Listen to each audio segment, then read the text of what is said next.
Hello students, in today's lecture number 6 on ray optics and optical instrument for class 12 we shall discuss spherical refracting surfaces. Spherical refracting surface क्या होती है इसके बारे में हम जानेंगे. ए सरफेस, देखिए पहले डेफिनेशन देख लेते हैं. A surface which separates two medium of different refractive index और indices is called refracting surface. एक ऐसी सरफेस जो कि दो मीडियम्स को अलग अलग करती है. एक surface which separates two mediums of different refractive index और indices is called refracting surface. और यदि ये स्फेरिकल नेचर की है तो वो स्फेरिकल रिफ्रैक्टिंग सरफेस कहलाएगी. Spherical refracting surface is a refracting medium whose curved surface is a part of a sphere. अभी बताऊंगा. दो टाइप की होती है, जैसे दो टाइप के मिरर होते हैं, जैसे दो टाइप के लेंस होते हैं. तो लेंस को हम आगे जानेंगे लेंस क्या होता है डिटेल में, लेकिन उससे पहले रिफ्रैक्टिंग सरफेस, दो टाइप की रिफ्रैक्टिंग सरफेस होती है. एक होती है कॉनकेव स्फेरिकल रिफ्रैक्टिंग सरफेस और एक होती है कॉन्वेक्स स्फेरिकल रिफ्रैक्टिंग सरफेस. तो देखिए कॉनकेव बनाना है तो ये कॉनकेव हो गया, ये आप जानते हो कॉनकेव नेचर होता है. और इसका ये वाला हिस्सा मिरर में तो पॉलिश होता था, इसमें ये वाले हिस्से का हम मीडियम दूसरा मान लेते हैं. मान लीजिए इस मीडियम का रिफ्रैक्टिव इंडेक्स, यहाँ पर जो मीडियम है μ2 है इसका रिफ्रैक्टिव इंडेक्स, और यहाँ पर जो मीडियम है उसका रिफ्रैक्टिव इंडेक्स μ1 है. आप चाहो तो n1 n2 ले सकते हो, ठीक है. और ये जो एक्सिस होगा ये इसका एक प्रिंसिपल एक्सिस हो जाएगा. यहाँ पर ये कहलाएगा क्या, पोल, और ये क्या कहलाएगा सेंटर ऑफ कर्वेचर. ठीक है. तो ये इस एक स्फीयर का पार्ट है. अब ये पूरी एक सरफेस हो गई. ये इसको आप डार्क कर सकते हो, चाहो तो इसको डार्क कर सकते हो, नहीं तो ऐसे ही रहने दें, कोई दिक्कत नहीं है. इस टाइप से शेडेड कर दो. तो ये जो है रिफ्रैक्टिंग सरफेस हो गई एक. कैसी हो गई ये, कॉनकेव. अगर आपको कॉन्वेक्स बनानी है तो सिंपल सा हिसाब है, इस तरीके से कॉन्वेक्स बनाओ, ठीक है. और ये इस तरीके से ये जो सरफेस बनी ये कॉन्वेक्स स्फेरिकल रिफ्रैक्टिंग सरफेस हो गई. कौन सी हो गई, कॉन्वेक्स स्फेरिकल रिफ्रैक्टिंग सरफेस हो गई. अब जिसका कॉनकेव यानी जिसका रिफ्लेक्टिंग सरफेस कॉनकेव नेचर का है वो कॉनकेव स्फेरिकल रिफ्रैक्टिंग सरफेस हो गई. और जिसका ये देखिए ये कॉनकेव नेचर का है ना रिफ्लेक्टिंग सरफेस, तो ये कॉनकेव स्फेरिकल रिफ्रैक्टिंग सरफेस. और इस केस में यदि इस केस में देखें तो इसका ये जो सरफेस है ये रिफ्लेक्टिंग सरफेस कहलाएगा. और यहाँ का रिफ्रैक्टिव इंडेक्स हमेशा μ2 लीजिए और इसका μ1 लीजिए, ठीक है, μ1 μ2. अब देखिए यहाँ पर दोनों ही सरफेस में हम μ2 ग्रेटर देन μ1 लेंगे, यानी ये जो मीडियम है इसका रिफ्रैक्टिव इंडेक्स ज्यादा है और इस मीडियम का रिफ्रैक्टिव इंडेक्स कम है, ठीक है. μ2 इज ग्रेटर देन μ1, यानी इससे मीडियम का रिफ्रैक्टिव इंडेक्स ज्यादा है, इसका कम है. तो μ2 यानी ये डेंसर हो गया और ये मीडियम रेयरर हो गया. ऐसे ही यहाँ पर ये डेंसर और ये रेयरर. हमेशा ध्यान रखना स्फेरिकल रिफ्रैक्टिंग सरफेस में डेंसर मीडियम के रिफ्रैक्टिव इंडेक्स को μ2 लिखना और रेयरर मीडियम के रिफ्रैक्टिव इंडेक्स को μ1 लिखना, ठीक है. आप म्यू की जगह n सिंबल यूज करते हैं, ये तो आपको पता है रिफ्रैक्टिव इंडेक्स के लिए. ये इसका हो गया प्रिंसिपल एक्सिस, ये हो गया इसका पोल, और इसका सेंटर ऑफ कर्वेचर इधर हो जाएगा इस सरफेस का. जैसे इसका इधर था इसका इधर हो गया, ठीक है. अब हम कुछ रिलेशंस डिराइव करेंगे, किसके लिए, स्फेरिकल रिफ्रैक्टिंग सरफेस के लिए रिलेशंस डिराइव करेंगे. कौन से केस के लिए, यदि हम बात करें देखिए रिफ्रैक्शन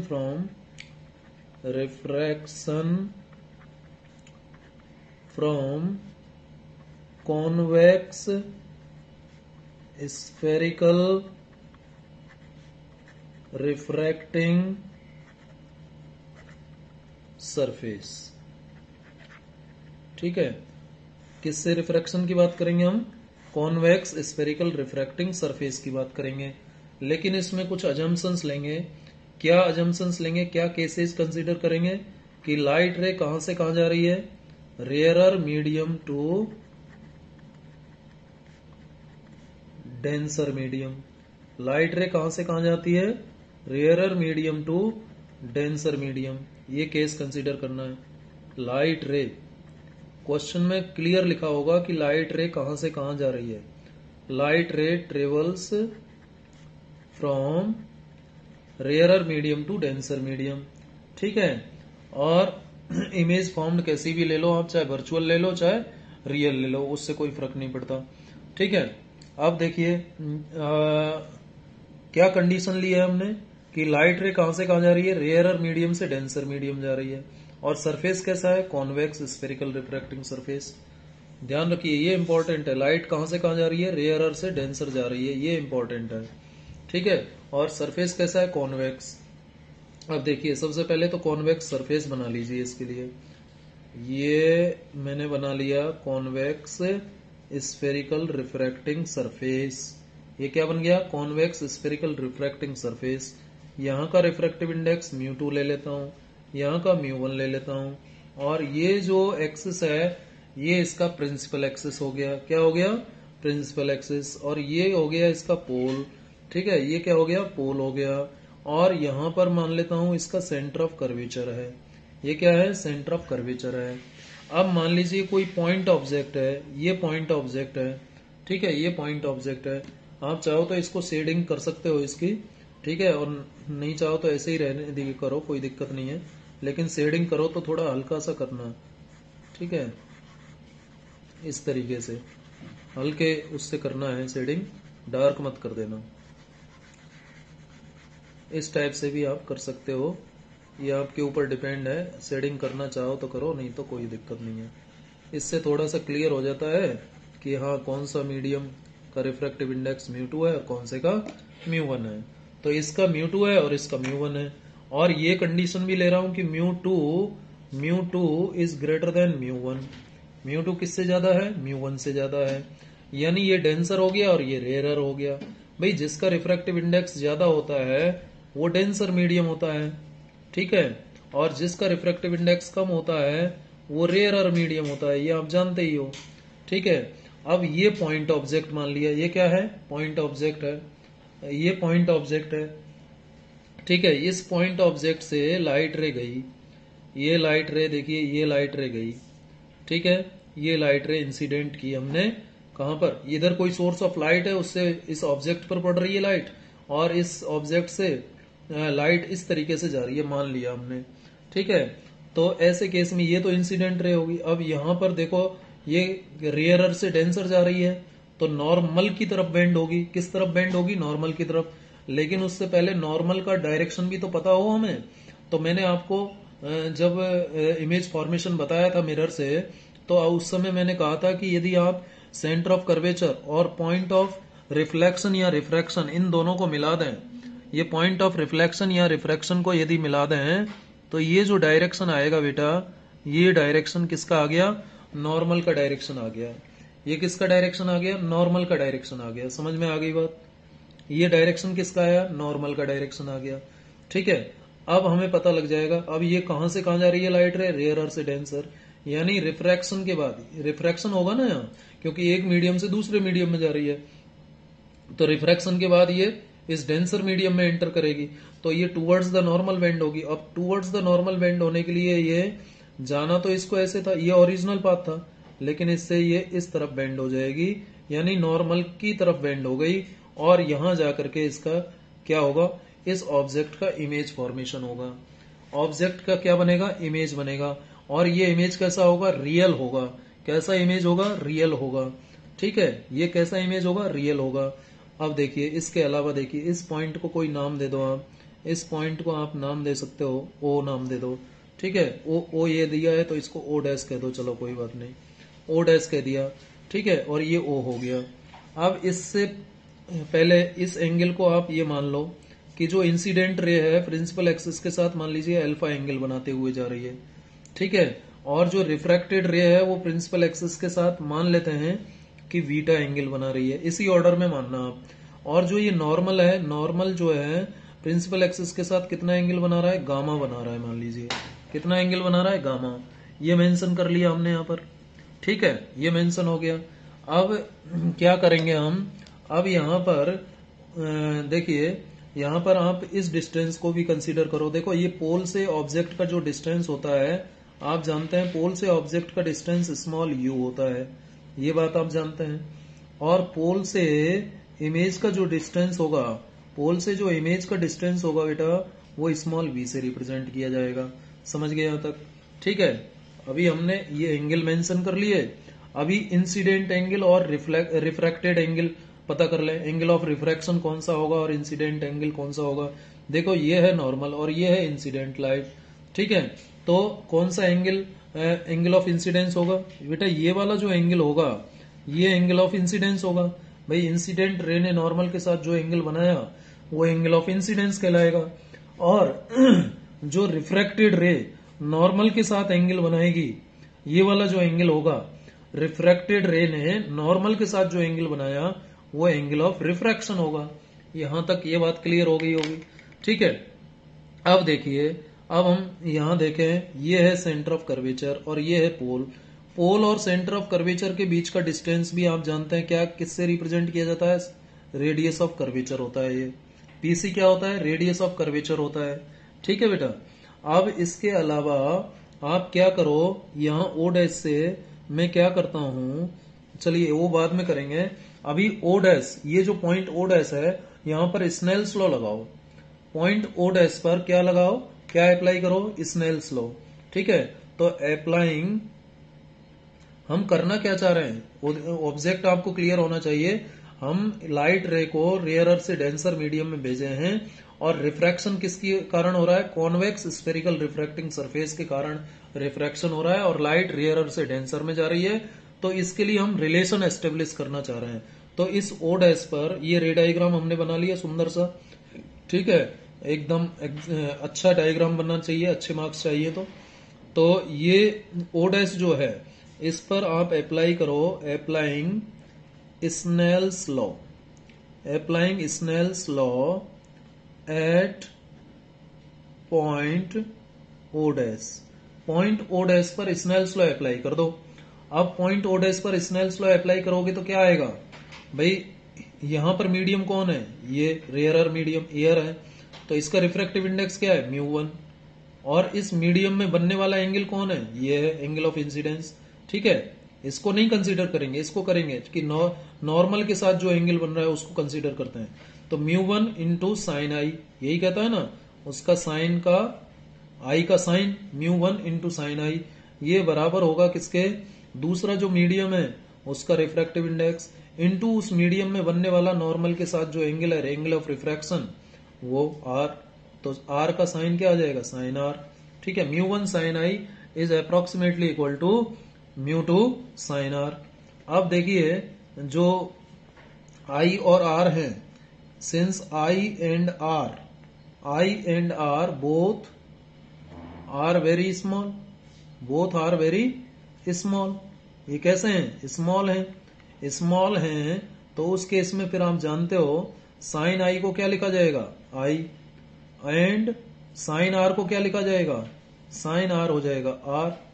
हो जाता है नहीं भाई, साइन थीटा में जब थीटा स्मॉल होता है तो साइन थीटा को थीटा लिख देते हैं, वैसे ही साइन आई में जब आई स्मॉल है तो साइन आई आई के बराबर हो जाएगा, और साइन आर में जब आर स्मॉल है तो साइन आर के बराबर हो जाएगा ये, ठीक है। तो साइन आई आई हो गया और साइन आर आर हो गया। अब साइन आई की जगह तो आई लिख दो और साइन आर की जगह क्या लिख दो, आर लिख दो, ठीक है।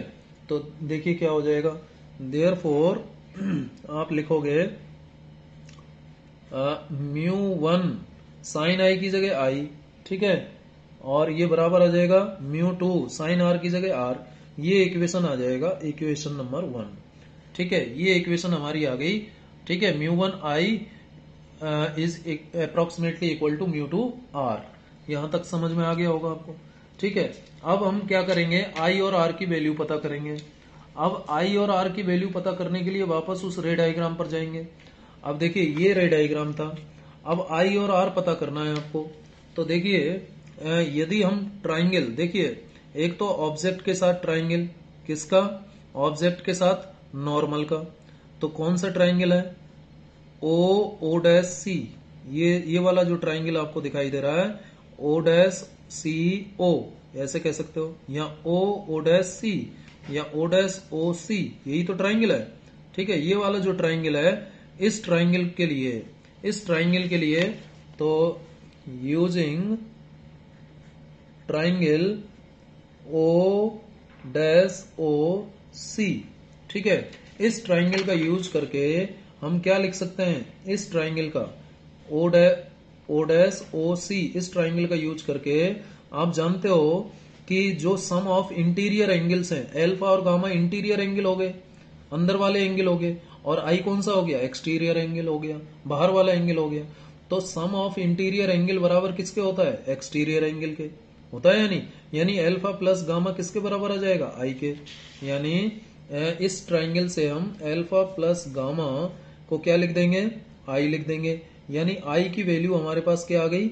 अल्फा प्लस गामा आ गई। इक्वेशन नंबर 2 हो गया। ठीक है, सिमिलरली यूजिंग ट्राइंगल, अभी देखिए हमने ऑब्जेक्ट का नॉर्मल के साथ लिया था, ये ऑब्जेक्ट का नॉर्मल के साथ लिया था, अब इमेज का नॉर्मल के साथ लेंगे तो कौन सा ट्राइंगल हो जाएगा? O dash I C, O dash I सी, ये वाला ट्राइंगल हो जाएगा ना, ये वाला triangle O dash I C, O dash I C, इस ट्राइंगल में तो ओ डैश आई सी का यूज करो, ओ डैश आई सी, इसका यूज करोगे ओ dash I C, O dash I सी, अंदर वाले एंगल कौन कौन से? आर और बीटा, और बाहर वाला एंगल कौन सा हुआ? गामा हुआ या नहीं? यानी sum of interior angle R plus beta बराबर किसके होगा? गामा के। किसके होगा? गामा के।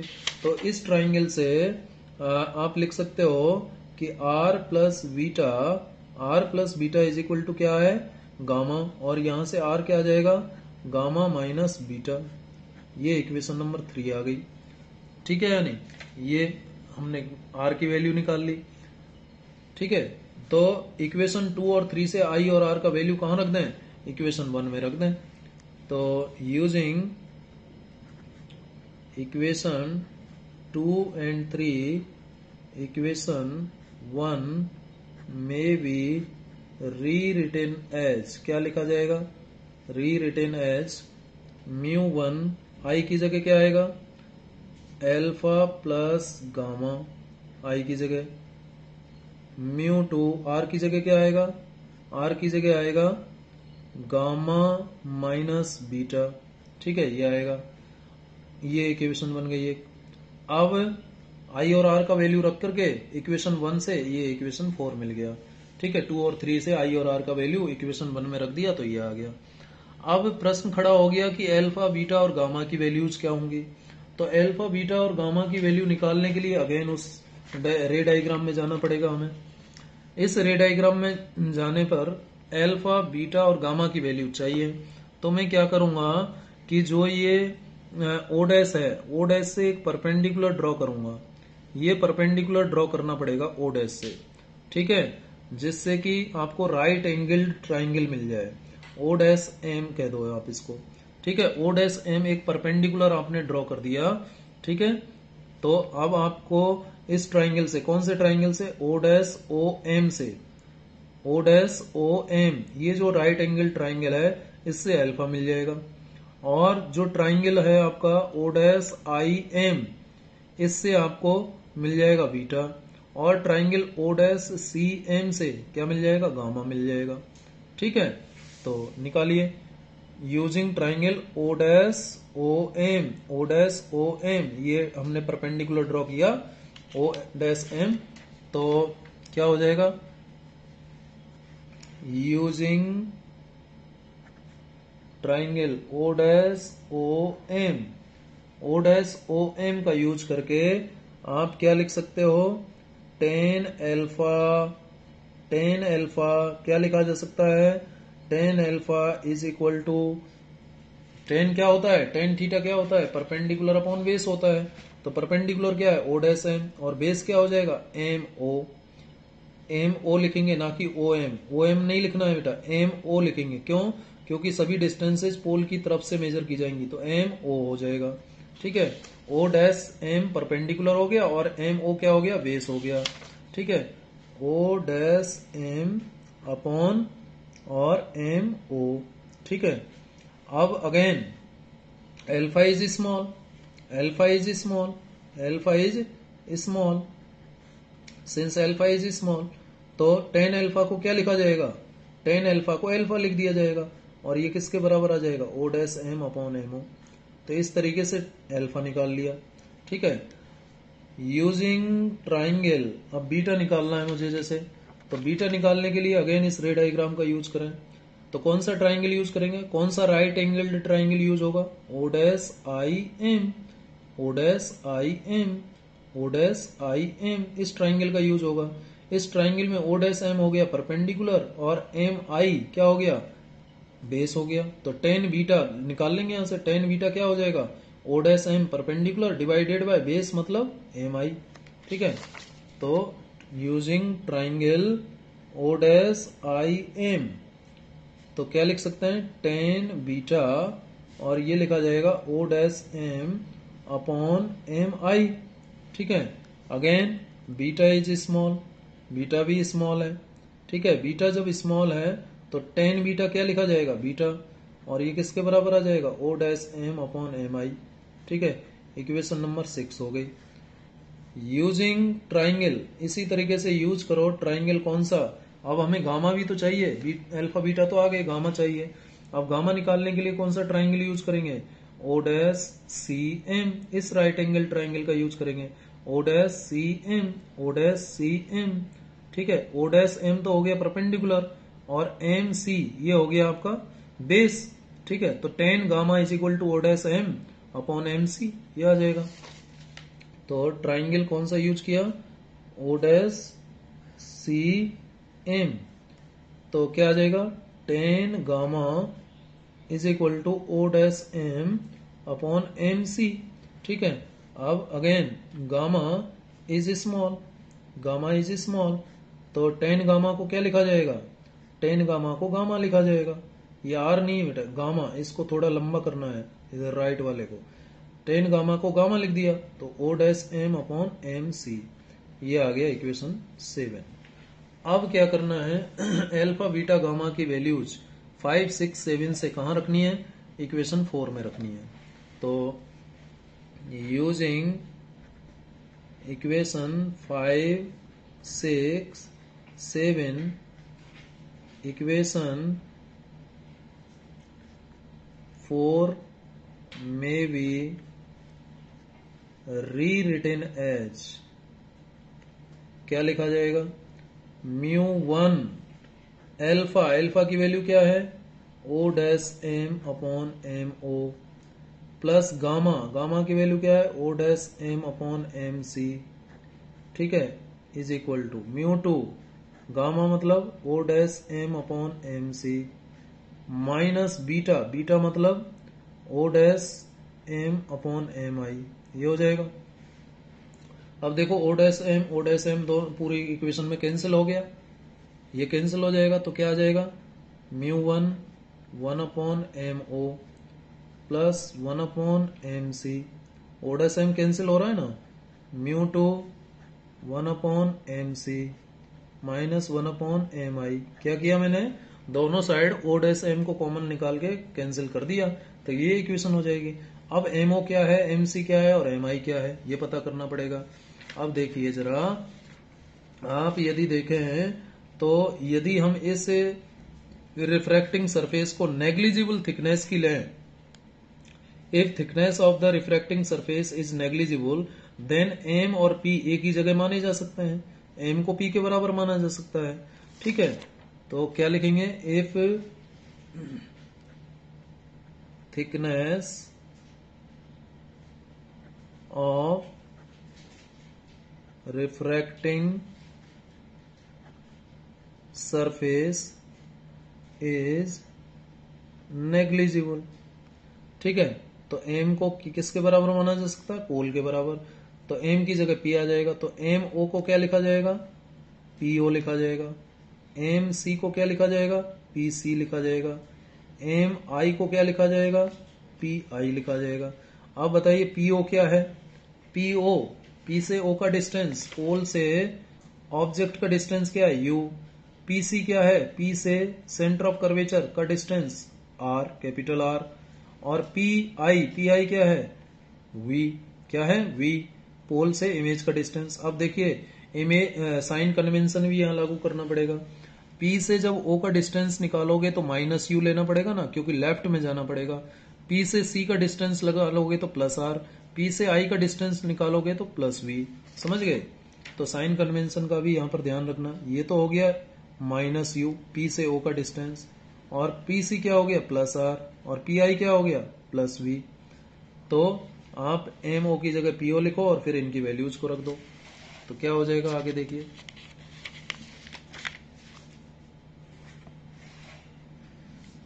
म्यू वन और इंटू 1/mo, 1/mo मतलब पीओ, प्लस 1/mc, 1/mc का मतलब 1/pc, ठीक है, इज इक्वल टू म्यू 2 और फिर क्या आएगा? 1/mc यानी 1/pc माइनस 1/mi, m क्या आएगा? pi, ठीक है, ये हो जाएगा। अब पीओ क्या था? पीओ हमने निकाला था ना अभी। पीओ की वैल्यू क्या थी बेटा? माइनस यू, ठीक है, ये रख दिया। पीसी की वैल्यू क्या थी? Plus are. पीसी क्या था? Plus R. और पीआई क्या था? Plus we. इसको सॉल्व कर लो। ब्रैकेट ओपन करोगे, म्यू1/u विद नेगेटिव साइन प्लस म्यू1/r, इधर का भी ब्रैकेट ओपन करो, म्यू2/r माइनस म्यू2/v। अब म्यू2/v को मैं लेफ्ट साइड में ले जाता हूं। लेफ्ट साइड में ले जाओ, म्यू2/v को लेफ्ट साइड में लाओगे तो ये प्लस हो जाएगा, और इधर क्या है? माइनस म्यू1/u है, इज इक्वल टू म्यू2/r, और इस म्यू1/r को इधर ले जाएं राइट साइड में, तो माइनस म्यू1/r, और सॉल्व कर लें इसको, ठीक है। तो म्यू2/v माइनस म्यू1/u इज इक्वल टू म्यू2 माइनस म्यू1/r। ये रिलेशन आ गया स्फेरिकल रिफ्रैक्टिंग सरफेस जो कॉन्वेक्स नेचर की है, लेकिन लाइट कहां से कहां जा रही हो? रेयरर से डेंसर। तो जब लाइट रेयरर से डेंसर जाती है, ठीक है, जब लाइट रेयरर से डेंसर जाती है और रिफ्रैक्टिंग सरफेस से रिफ्रैक्शन के बाद यदि सरफेस के अंदर एंटर कर जाती है तो उसके लिए ये रिलेशन होगा। सरफेस का नेचर क्या है ये मायने नहीं रखता। चाहे ध्यान रखना कि लाइट रे यदि रेयरर से डेंसर जा रही है, ध्यान दीजिएगा मेरे शब्दों पर, कि यदि लाइट रे रेयरर से डेंसर जाती है, ठीक है, केस क्या है कि यदि लाइट रे रेयरर से डेंसर जाती है तो सरफेस कोई भी हो, चाहे वो कॉन्वेक्स नेचर का हो चाहे कॉनकेव नेचर का हो, और कैसी भी इमेज बन रही हो, रियल इमेज बन रही हो चाहे वर्चुअल इमेज बन रही हो, ये हमने रियल इमेज वाला एग्जांपल लिया है, ठीक है। तो हमेशा जो रिलेशन आएगा, ध्यान रखिए, यदि लाइट रे रेयरर से डेंसर जाती है तो ना तो सरफेस का नेचर मायने रखता है और ना ही इमेज का नेचर मायने रखता है, रिलेशन यही आएगा। चाहे आप लाइट को कॉनकेव स्फेरिकल रिफ्रैक्टिंग सरफेस से रिफ्रैक्शन करवाओ, चाहे आप लाइट को कॉन्वेक्स स्फेरिकल रिफ्रैक्टिंग सरफेस से रिफ्रैक्शन करवाओ, रिलेशन यही आना है, बशर्ते क्या कंडीशन है कि लाइट रेयरर से डेंसर में जाती हो। सो ये जो इक्वेशन आई, इसको इक्वेशन नंबर हम नाम दे देते हैं, इसको इक्वेशन नंबर जैसे 8 कह देते हैं, ठीक है। तो equation 8 is the required equation for the formation of image। और कौन सी इमेज ली थी हमने? रियल इमेज बनाई है। For the formation of real image due to refraction. कहां से? रिफ्रैक्शन के कारण, due to refraction from convex कैसी surface, convex spherical, convex spherical refracting surface, refracting surface, convex spherical refracting surface, ठीक है। व्हेन कंडीशन क्या थी यहाँ, when light ray, when light ray goes from rarer to denser medium, जब light ray rarer से denser medium में जाती है, ये इंपॉर्टेंट बात है, ध्यान रखना। जब लाइट रे रेयरर से डेंसर मीडियम में जाती है तो जो रिलेशन है ये आएगा μ2 upon V minus μ1 upon U is equal to μ2 minus μ1 upon R. याद होना चाहिए ये रिलेशन। चलिए नेक्स्ट बात करते हैं। अब हम नेक्स्ट टॉपिक की बात करेंगे और नेक्स्ट जो टॉपिक है हमारा वो है, नेक्स्ट टॉपिक में हम सरफेस ले लेते हैं, कौन सी,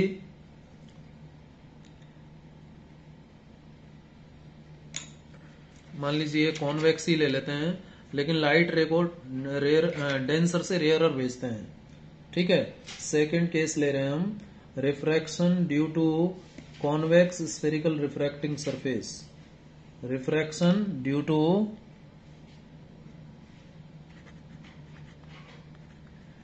refraction due to convex spherical refracting surface, ये टॉपिक है, ठीक है। और केस क्या है, light ray travels from denser to rarer medium, ये केस है।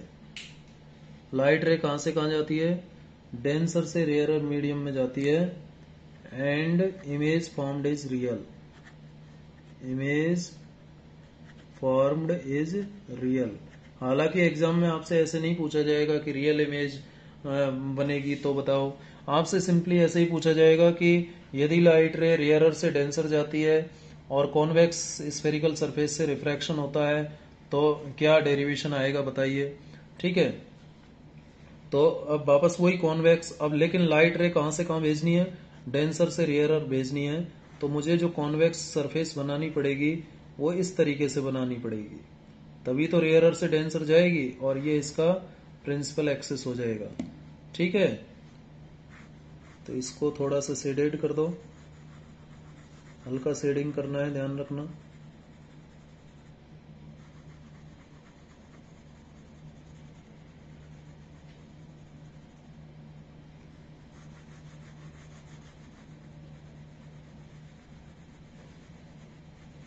ये हल्का सा शेडिंग कर दिया इसकी, ठीक है। अब इसका सेंटर ऑफ कर्वेचर तो यहां हो जाएगा, और इसका जो रिफ्रैक्टिव इंडेक्स μ2 इसका लेंगे क्योंकि ये डेंसर होता है, डेंसर मीडियम का हमेशा μ2 लेना है। कहीं आप ऐसे सीक्वेंस में ऐसे मत कर देना कि इधर μ1 लिया था इधर μ2 लिया था, हमेशा ध्यान रखना जहां डेंसर मीडियम है वहां μ2 रिफ्रैक्टिव इंडेक्स लेना है और रेयरर का लेना है μ1, अदरवाइज रिलेशन गलत आएगा फिर, ठीक है। अब ये मान लीजिए ऑब्जेक्ट है, ये क्या है, ऑब्जेक्ट है, पॉइंट ऑब्जेक्ट। अब यहां से लाइट रे भेजो, ये लाइट रे गई, ठीक है, ये लाइट रे गई, इंसिडेंट लाइट रे। अब किस तरफ मुड़ेगी किस तरफ नहीं मुड़ेगी ये कैसे पता चलेगा, इसके लिए पहले हमें क्या पता होना चाहिए, नॉर्मल। तो नॉर्मल के लिए ये सेंटर ऑफ कर्वेचर और ये पॉइंट ऑफ रिफ्रैक्शन, इन दोनों को मिलाते हुए एक ये डायरेक्शन बनाओ। ये जो डायरेक्शन है ये नॉर्मल का डायरेक्शन है, यानी ये नॉर्मल हो गया। क्या हो गया, ये नॉर्मल। नॉर्मल के साथ ये जो लाइट रे एंगल बना रही है वो एंगल ऑफ इंसिडेंस, ठीक है, क्या हो गया, एंगल ऑफ इंसिडेंस। अब ये लाइट रे डेंसर से रेयरर में जा रही है, इसलिए ये ऐसे जाने के बजाय कैसे जाएगी, away from the normal. Away from the normal जाने के लिए लाइट रे को ऐसे मोड़ना पड़ेगा, मोड़ना पड़ेगा। और यहाँ बन जाएगी इमेज। क्या बन जाएगी? इमेज। कैसी इमेज बनेगी? रियल इमेज बनेगी। ऑब्जेक्ट जो एंगल बनाता है प्रिंसिपल एक्सिस के साथ वो अल्फा लेना है, इमेज का प्रिंसिपल एक्सिस के साथ बीटा एंगल लेना है, और नॉर्मल का प्रिंसिपल एक्सिस के साथ एंगल गामा लेना है। ये बात भी आप जानते होंगे। ठीक है, क्लियर है यहाँ तक? और यहाँ पर भी हमने μ2 को μ1 से ज्यादा लिया है, ध्यान रखिए। और इस पॉइंट को मैं m नाम दे देता हूँ, या o डैश नाम दे दीजिए जैसे हम पहले से ले रहे हैं। और यहाँ से एक परपेंडिकुलर ड्रॉ करना है, ये m, और ये है आपका पोल। ठीक है, m बराबर p होगा। क्यों होगा p? m बराबर p क्योंकि थिकनेस ऑफ द हम जो रिफ्रैक्टिंग सरफेस है उसे नेग्लिजिबल लेंगे। अब सबसे पहले क्या करते हैं? अप्लाई करते हैं किसे? स्नेल्स लॉ को। Applying Snell's law at point O dash. Point O dash पर स्नेल्स लॉ अप्लाई कीजिए तो इधर कौन सा मीडियम है? डेंसर। रिफ्रैक्टिव इंडेक्स कितना? μ2। और इसमें बनने वाला जो इंसिडेंट रे और नॉर्मल के बीच का एंगल है वो क्या है? I। तो μ2 इंटू साइन I बराबर होगा दूसरे मीडियम का रिफ्रैक्टिव इंडेक्स μ1। और इस मीडियम में μ1 रिफ्रैक्टिव इंडेक्स के मीडियम में किस किस के बीच?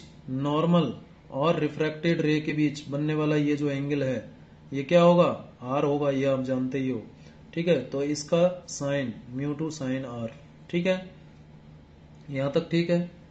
चलिए अब I और R, since I and R both are very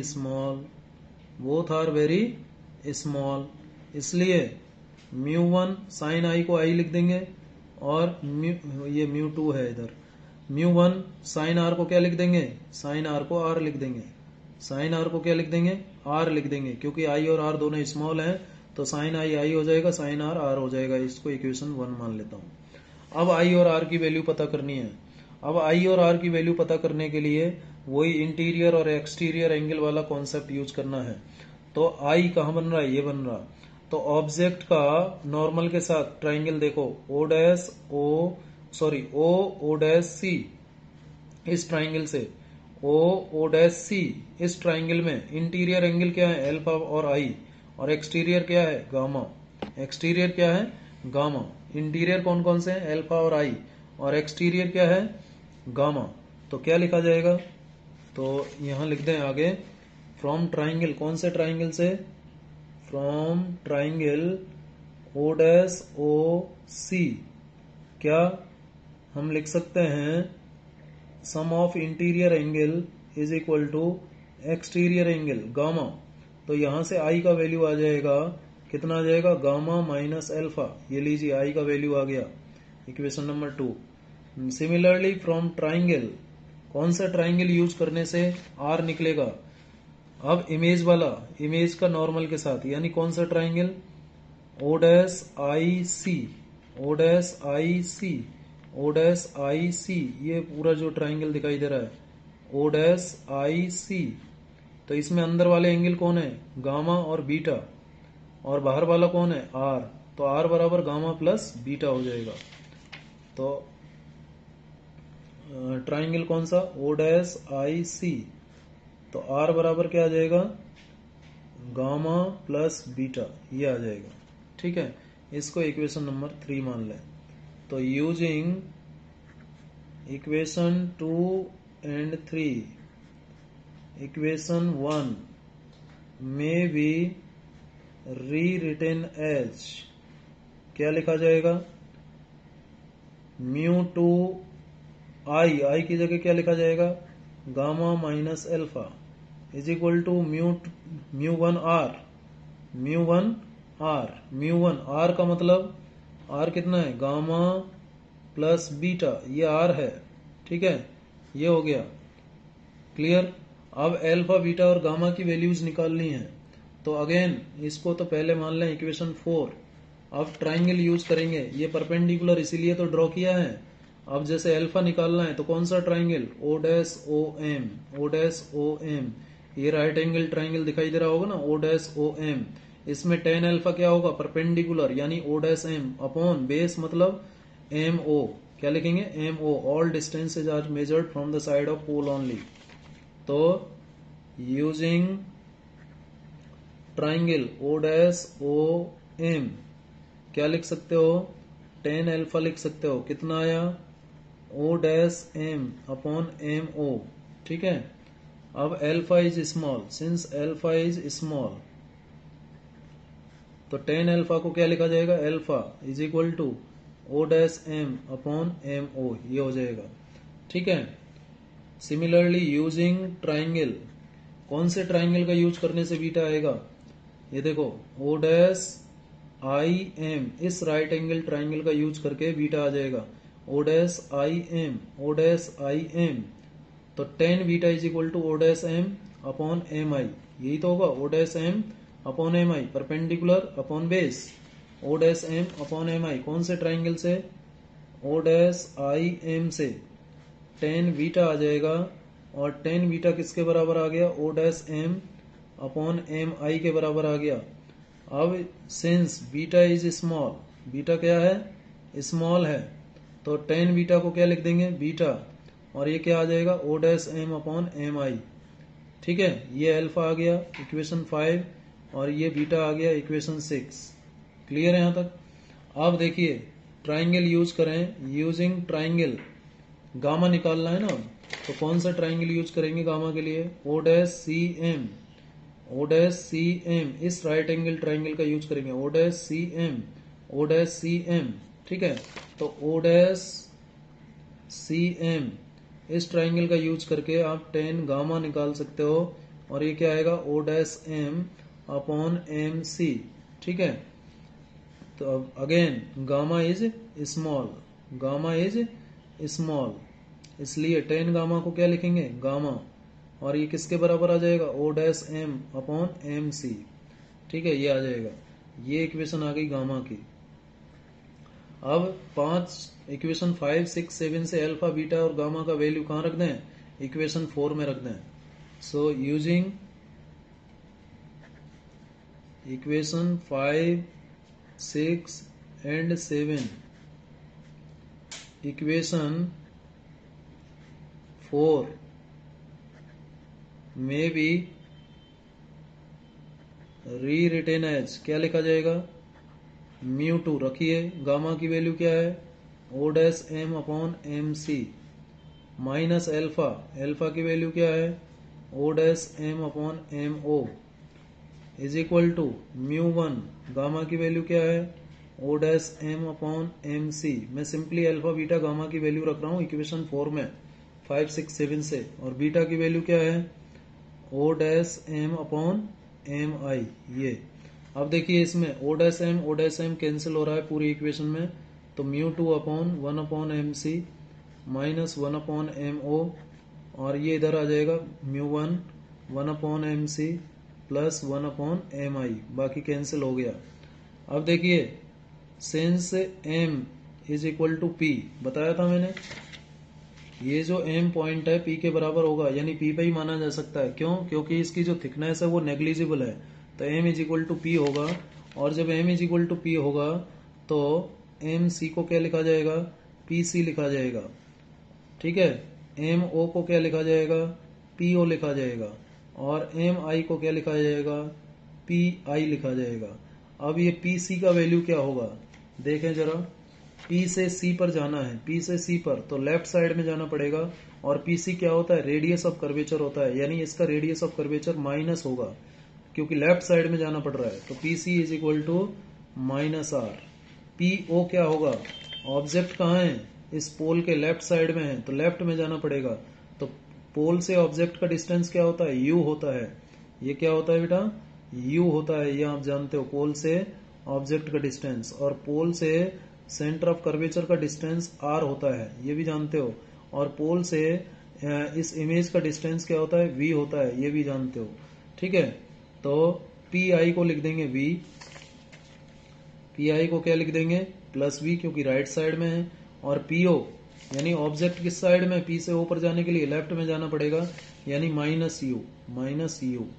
तो ये वैल्यूज रखें M C P O, M C M O और एम आई की, ये वैल्यूज यहाँ रखें, तो M2 1/mc की जगह pc, m की जगह p लिख देते हैं पहले, po is equal to m1 mc मतलब pc प्लस mi मतलब pi, ठीक है।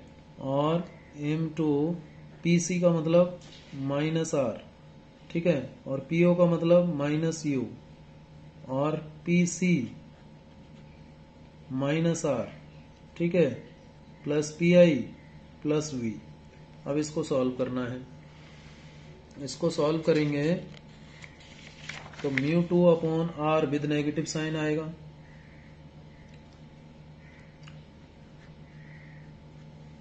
μ2/r विद नेगेटिव साइन, ठीक है।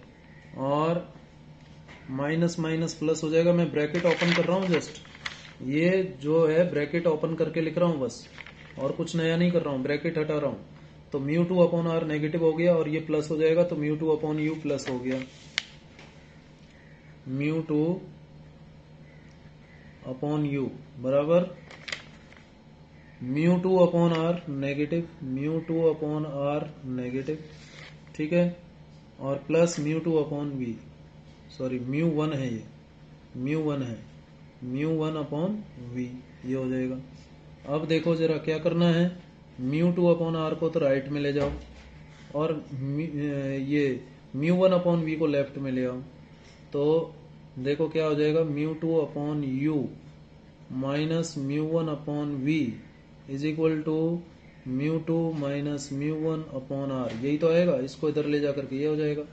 ये आ गया relation for refraction from convex spherical refracting surface, ठीक है, when light ray goes from denser to rarer medium. जब लाइट रे डेंसर से रेयरर मीडियम में जाती है तब की ये सिचुएशन आई है, ठीक है। इसको इक्वेशन 8 कह देते हैं, और ये इक्वेशन 8 किसे रिप्रेजेंट करती है वो भी लिख देते हैं, ठीक है।